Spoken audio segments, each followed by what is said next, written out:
Welcome to Little Bighorn Treasure Hunting Sources 66.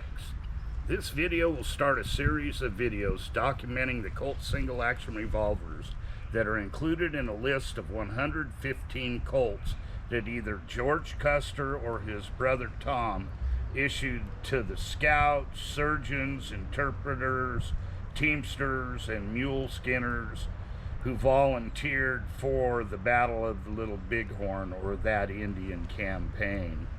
And at this point, I want to thank my friend Roland from New Mexico. He sent me some books, and he spent some time at our display in Las Vegas, and the books he sent me are just fitting for this series, and I just can't thank him enough. He's been a good friend. Thanks, Roland.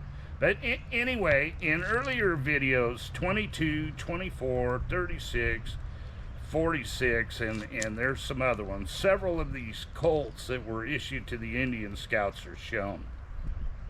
Asking Wendell about the source of the list, I was told while at an Iowa gun show in the 1970s, a man overheard him discussing history he knew about Custer's Scouts and asked how he knew so much of their history.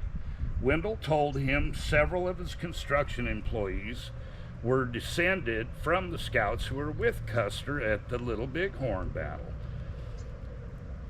Continued discussion revealed that he and his partner had been Army captains, and while stationed in Washington, D.C., came across many records from Fort Abraham Lincoln, including weapons records. A meeting was set, and Wendell went to their two-story White House on a corner lot in Des Moines, Iowa. Sharing information with one another, they showed Wendell a list of 115 Colt single actions with the serial numbers and who they were issued to. They allowed him to handwrite a copy of the information, but not take a photocopy of the original. The captains agreed to meet again to go over other weapon records in their possession. Fate took its turn when one of the captains fell asleep in his chair smoking, burning himself, the partner upstairs, the house, and all the records. Wendell will not show or share the list with me, but will let me know if I run across a Colt that's on the list. I do have a list of 33 Colts that have surfaced with info on who they were issued to. Once again, question what I show you and what I say. Doubt helps strengthen truth. And what my son and I present hopefully has strength. According to Wendell, civilians who volunteered for the Little Bighorn campaign were offered the Colts they were issued as part of their enlistment pay. American Indian Scouts were not allowed to keep their Colts and were supposed to turn them back in after their enlistment ended. Generally 6 months. The exception was mixed blood Indians. Here's a Colt single action Ainsworth inspected, serial number 12363 with the original nickel finish, and it has wood grips, and the condition is just unbelievable. And until I found out the history, it was hard to believe it was all original. The bottom of the pistol grip strap shows a period engraved TTM. The initials are for when he volunteered. It was as Theodore Thomas McBratney, who preferred Henry or Harry instead of any of the other two names. The revolver was kept in the family, where a friend of Wendell's tried for years to purchase it without luck, but shared some of the history about it with Wendell. I was blessed to find it.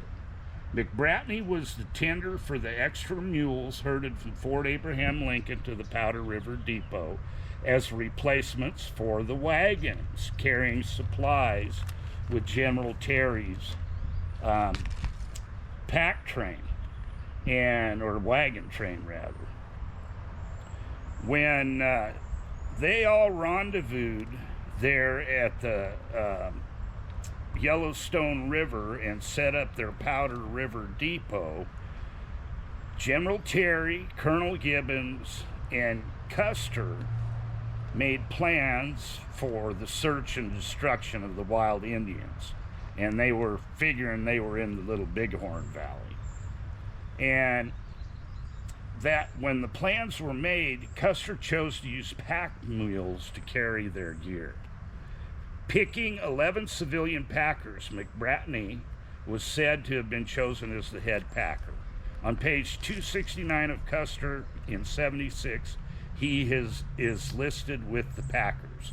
On page 180 of my favorite book, Custer's Fall, is a story of after dark at the top of Reno Hill. 3 of the Crow Scouts were sneaking away to go home when the head packer caught them asking what they were doing. The scouts said they were going for water.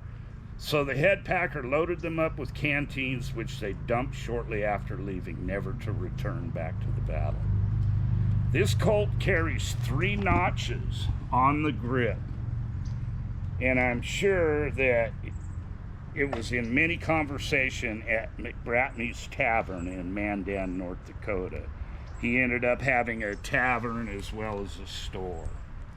His tombstone says 1844 to 1892 in Mandan Union Cemetery. In the obituary it says, "He is never the man to bring up the rear."